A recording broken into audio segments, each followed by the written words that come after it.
The story begins with a beautiful young girl traversing through a forest whilst searching for the herbs she was looking for. She finds them, and then when the clock tower strikes, she rushes back to open her shop. That's right, folks, this lady is an herbalist. Her name is Shirayuki, and she lives in the country of Tanbaran. Though what makes Shirayuki stand out is her odd yet refreshing red hair. This leads to her always being the center and, of course, often makes her somewhat uncomfortable as well. Unfortunately, things take an unpredictable turn when the greedy prince named Raji asks his subordinate about who's the most beautiful girl in the kingdom. And when he replies about Shirayuki and her red hair, the prince chooses her to be his concubine. This makes things irrationally difficult because she, for one, doesn't want to be subjected to such a fate, so she makes the decision to leave the country. She immediately makes some medicine for her regulars, leaves them at the shop together with letters, and then prepares to leave. She also cuts her gorgeous long hair and leaves it behind encased in a ribbon. From there on out, it's a long way ahead, but she eventually leaves the borders and ends up coming across a considerable mansion right in the middle of a forest. She tries reaching out, but it looks like there's no one home. Tired and hungry, the girl simply falls asleep, and it isn't until the following morning that she wakes up. She was just stretching and yawning when she heard a boy's voice coming from a distance. Well, that's when a white-haired young man named Zen pops up right in front of her and falls right away. Together with him are two of his companions named Mitsuhide and Kiki. While they are a little suspicious of Shirayuki at first, the atmosphere becomes quite warm when she compassionately treats his wounds. She then takes shelter in that house together with them, though Zen is curious as to why she ran away. Shortly after, a big basket of apples arrives at their place, and unexpectedly enough, the ribbon Shirayuki tied to her hair is tied to it. This gives off plenty of alarms, and Shirayuki is definitely upset.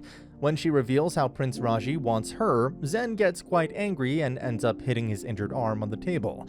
The atmosphere is quite thick. Shirayuki knows that it's not easy to run from the prince. She picks up a bad apple and makes an apology how this apple is no good anymore.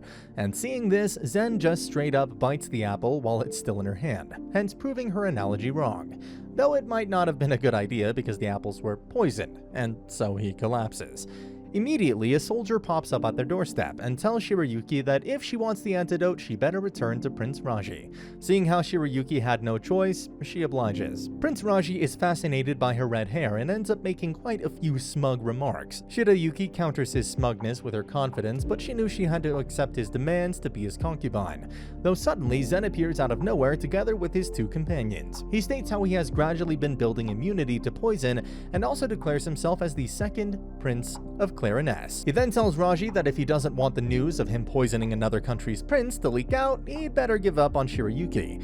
Both Shirayuki and Raji are taken off guard. Raji pathetically gives up on her, and so Shirayuki returns back to Clarines together with Zen. The good ending. But wait, the story has only just begun. After treating Zen for the poison that was left in his system, Shirayuki gets herself a place in the city and is ready to start looking for a job as an herbalist. It's not that easy considering how the local herbalist shop wasn't looking for any more hands, but the owner suggests that she take the court herbalist exam. Another young fellow who is going to take that exam was in the shop as well. Shirayuki resolves herself to prepare hard for the exam. She and Zen travel to a nearby island so that she can gather a few herbs and study some. They share quite a few wholesome moments on their way there before Zen bids her farewell for the day.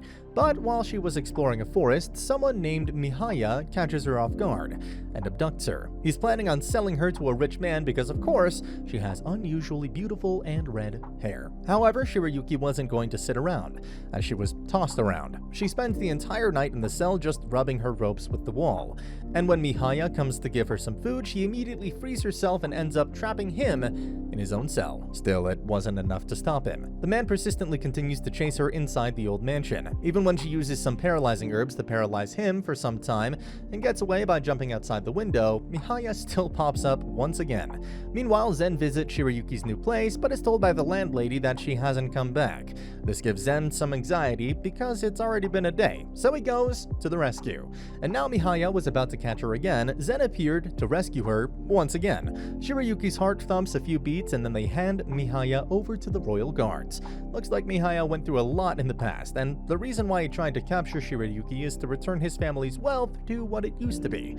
As you can see, Zen and Shirayuki have become quite close. Zen's companions, Kibi and Mitsuhide, invite her to the place so that she can talk some sense into Zen, who has been working non-stop ever since he was scolded by the elders.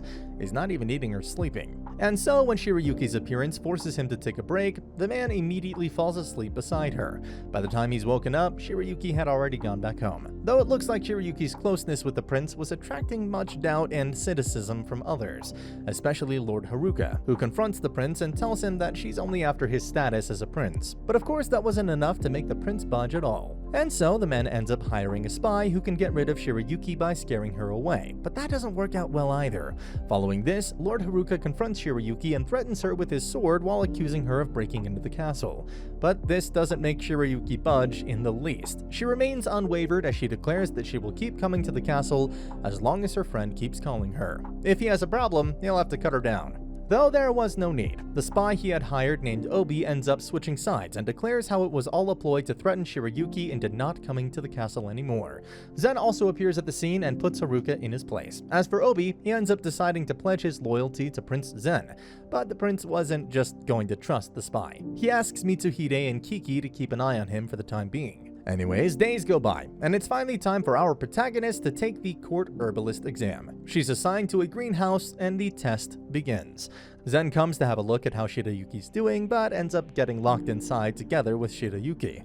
Looks like one of the other contestants was behind this, attempting to make Shirayuki fail. But this wasn't enough to make her fail. Both of them talk and work through the night, until they are discovered in the morning. Of course she passes and is assigned an apprentice to a child prodigy named Ryu. Just like that, Shirayuki is now a court herbalist apprentice. She tries to be formal during their first interaction, but Ryu tells her not to bother, seeing that he's just a kid. Though it was this moment and a few others which led Shirayuki to realize that Ryu is inept at reading people, and is a complete introvert. Same. In fact, his odd behavior causes others to think he's dangerous. Rumors even suggest that he only ever works with poisonous plants. When one of them says this in front of Shirayuki, she flips and asks the individual to take it back because poisons are often used to treat illnesses as well. Ryu asks her not to worry because he's used to it. However, she calls him foolish and leaves the room. Shortly after, he witnesses Shirayuki crying over some documents and is completely bewildered. He has no idea what to do, so he goes and gets Zen. As for the reason why she's crying, it's because the documents state how Zen was deliberately poisoned all throughout childhood just so he could build his immunity. However, the horrible side effects this might have caused to his body end up making her cry. When Zen gets to the scene, she isn't ready to face him, but he embraces her and compassionately tells her that there's no need to worry because he's okay now. Following this, Shirayuki and Ryu make up as well. In the end, Ryu is just a kind yet misunderstood kid. Later, there seems to be a dire situation at Fort Laxdo. All of the soldiers have mysteriously fallen ill, and so Shirayuki comes to the scene to resolve the situation. As it turns out, the root cause is the burning of toxic wood. Some bandits took advantage of the situation, burned the wood to make an opening, and plundered plenty of goods. But this called for Shirayuki's expertise, and so she works herself to the bone tirelessly and attempts to create medicine for the soldiers, and finally treats them all. Zen and his fellows, on the other hand, including Obi, just go and wreck these bandits, and once all is well, Shirayuki and Zen's relationship further deepens. Of course, she also earns plenty of respect from the soldiers she saved. Zen commends her about all she's done and gently kisses her hand in the presence of moonlight. This blushes Shirayuki into oblivion, but the two just sit in the dark, holding hands. But just when the ship was sailing, the two were closer than ever, the plot intrudes once again. In actuality, the Crown Prince of Clarines, named Izana, returns to the castle without announcing his visit. He's aware of Zen's growing relationship with Shirayuki, but seeing how Shirayuki is someone of lower status, the man harbors ill intentions. He ends up inviting Prince Raji to come and visit Clarines for a tea party, and then he also inquires them both about their relationship with each other. This sends Shirayuki's head in a loop as she's unsure herself and might end up having to part ways with Zen. But it looks like Izana's plan doesn't work that well. During the tea party, Prince Raji ends up misunderstanding Zen and Shirayuki's relationship and simply states that both of them are engaged to each other. He just wanted to make sure his previous embarrassment doesn't become a topic of interest. Zen, of course, confronts him about it and asks why he'd say that, to which Raji tells him that it was just to hide his past history with them. But the man also tells Zen that it's pretty clear how they're both in love with each other. He advises Zen to make her his fast, otherwise she might end up leaving him one day. He also tells him that he'd be delighted to make her happy in his stead, considering how that's what his brother wants in the first place. It was indeed necessary for Zen to hear this, but for the time being, he goes to his brother and clears up the misunderstanding. This was hard on Shirayuki as well because she was worried she might be sent off with Prince Raji, especially after considering what Prince Izana said. She rushes to find Zen, but he isn't there. But just when she was about to leave, Zen called out for her from the second floor. In the heat of the moment, she climbs up a nearby tree and jumps right towards Zen, giving him a bit of a tight hug in the process. They hold each other for a while. Zen shares a short story from the past, and then as he's escorting Shirayuki back, he tells her what Prince Rashi stated during the tea party. He also warns her that this'll make her become the center of attention even more than before. But she is just happy she won't have to go back, and she doesn't care what others think as well because the two of them know it's not true. Hearing this, Zen hugs her once again. As for the gossip, it has indeed spread far and wide throughout the castle. Prince Raji and his aide are taking a tour of the medical wing, but when the man realizes that he may run into Shirayuki, he gets a stomachache and of course ends up bumping into her. It's a bit of an awkward moment. She had medicine in her hands, he thinks it's for him and tries to take it, but ends up getting scolded because it's for flesh wounds. She also goes on to suggest that he should be more careful as a prince. He's kind of offended, but Shirayuki tells him as it is. She won't respect him until he can become a prince who rules her homeland in a way she can be proud of. Prince Izana was nearby. He witnesses this transpire and suggests Shirayuki to return to her homeland, but of course she doesn't budge. She looks the prince right in the eye and tells him that she won't back down. Prince Izana was taken aback by her attitude and ended up gently kissing her forehead. He also asks if she's come to dislike Clarines, though she doesn't. It's the country where she met Zen after all. By this point, Zen has come to trust Obi, and seeing how Shirayuki might be the center of scorn because of their engagement gossip, he asks Obi to be her guard and to protect her if need be. Later, Obi and Shirayuki appear to be having a conversation where Obi asks her if it would have been better if Zen wasn't a prince. Shirayuki ends up getting a bit angry and tells him to watch what he says. This could easily be considered offensive, but Zen and his right-hand man, Mitsuhide, end up overhearing this conversation and start reminiscing about the past. The moment when he was first appointed as Zen's aide, and how they have grown and gotten closer to each other throughout the years. Later, Zen is doing some paperwork when his mind sort of loiters around. He thinks how rare it is for people to form genuine connections, but when they do, they want to hold on to them, no matter what. Meanwhile, Shirayuki was fast asleep after accidentally taking in some alcohol. When she wakes up, she's still kind of dazed. Obi is still by her side. When she looks for a horse but gets upset after realizing that she can't ride it, looks like she's worried about those soldiers and wants to go back to check on them. Obi reassures her that when he was away from the castle under Zen's orders, he went and checked up on them. They're all doing fine, and they even asked him to send a message as well as a few presents to Shirayuki. Zen, on the other hand, realizes that it's finally time for him to grant Obi an official position as his own private messenger. That's right, folks, our boy Obi is finally getting the appreciation he deserves. Later, when she's in the castle gardens, Shirayuki comes across a young girl from a southern island named Kiharu, and her pet bird named Popo. Looks like she's come all the way from the island to request something of Zen. It has to do with preserving the birds, and that's why the southern island should be declared a nature reserve in an attempt to keep the hunters away. However, the matter is not that simple, and unless she can prove the significance of those birds, Zen can't respond positively to her request, especially considering how hunting them is more useful to the economy of Clarines. And later, after a quick conversation with Shirayuki, he proposes a test to see if those birds can be tamed to become messenger birds instead. Kiharu agrees, but asks Shirayuki to ring the bell of the test instead because it looks like she doesn't trust Zen enough. But things get more complicated when a lord attempts to make a deal with her so that Kiharu's bird is made to fail the test. In the end, there's only 2 minutes left until Kiharu's bird Popo was supposed to return from a watchtower 10 kilometers away. But just before time ran out, Popo heroically returns, and just like that, his species is declared a species of messenger birds. As for the ploy to make the bird fail the test, Zen is informed of the unnecessary involvement and how Shirayuki ended up having to suffer once again.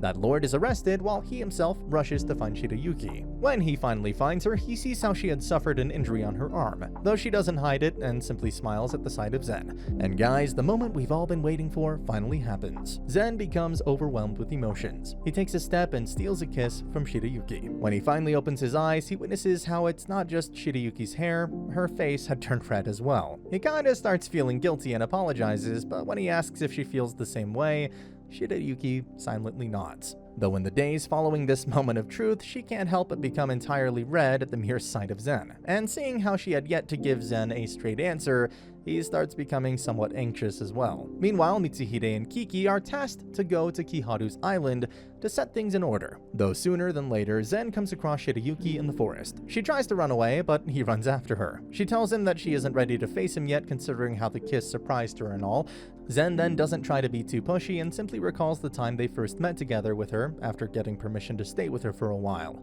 Zen talks about a lot of things, and after a few moments of realization, Shirayuki sorts out her feelings and finally gives him an answer. How she was just confused when she realized that her feelings were beyond what you call a friendship, and how she became unable to look at him the same way again. Zen then kneels in front of her and asks for her strength. He holds out his hand, promises that he'll always protect and love her, and then asks her to be with him. Shirayuki gets kind of teary-eyed. She wipes them and lets Zen hold her hand. He simply says, "Thank you, Shirayuki." This is followed by a moment of silence as they kiss each other once again. Then there is a festival. No, not a festival to celebrate their engagement, rather just a regular festival. Zen wants to enjoy it with everyone, and so he disguises himself as a guard. However, as it turns out, the actress who was supposed to play the lead role had an injury, so Shirayuki is chosen in her stead. Of course, Zen wasn't quite impressed with this when he realized how the prince in the play was supposed to kiss her hand. So, as you'd expect a prince to behave, he intrudes in the play dressed as a knight and fights the supposed prince. Then, when Shirayuki and Zen are at the staircase talking about stuff, she asks him to take out his hand. He does so, and Shirayuki then proceeds to grab and kiss his hand. This leaves Zen speechless as his eyes widen beyond belief. Shirayuki blushes as well and asks if it was too much for him. He wanted to reply, but their attention was then swayed by beautiful lanterns of the festival.